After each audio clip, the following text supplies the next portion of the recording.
Assalamualaikum dan selamat sejahtera semua. Apa khabar semua? Diharap semua dalam keadaan sihat pada hari ini. Hari ini kita akan belajar tata bahasa, tajuk ayat tunggal dan ayat majmuk. Jom kita mula. Ayat tunggal ialah ayat yang mengandungi satu klausa bebas, iaitu mempunyai satu subjek dan satu predikat. Contoh ayat tunggal, beliau guru mata pelajaran matematik.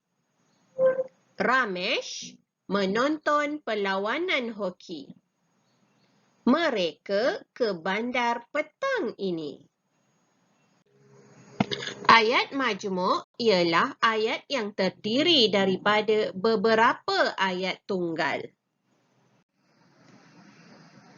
Contoh ayat majmuk.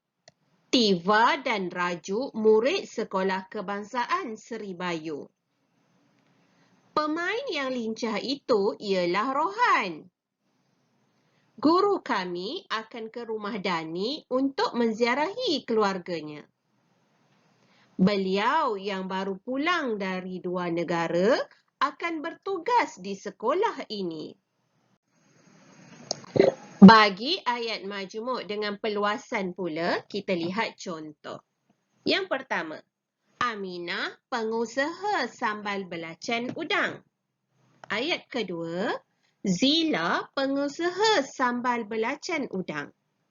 Untuk perluasan subjek, kita boleh bina ayat dengan berbunyi, Puan Aminah dan Puan Zila, pengusaha sambal belacan udang. Untuk perluasan predikat pula, Puan Aminah dan Puan Zila, pengusaha sambal belacan udang terkenal. Okey, contoh yang seterusnya. Ayat pertama, pekerja itu mengambil sambal belacan.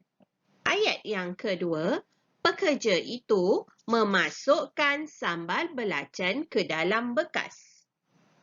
Untuk perluasan subjek, pekerja kilang itu mengambil sambal belacan, kemudian memasukkan sambal belacan itu ke dalam bekas.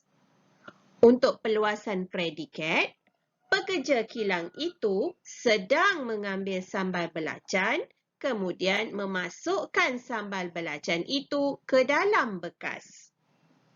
Contoh yang seterusnya, ayat pertama, pekerja itu mengambil kotak sambal belacan. Ayat yang kedua, pekerja itu menyusun kotak sambal belacan. Untuk perluasan subjek, pekerja lelaki itu mengambil kotak sambal belacan, kemudian menyusun kotak sambal belacan. Untuk perluasan predikat, pekerja lelaki itu mengambil kotak sambal belacan, kemudian menyusun kotak sambal belacan di rak. Ayat yang seterusnya, ayat yang pertama, pemandu itu memandu kenderaan syarikat.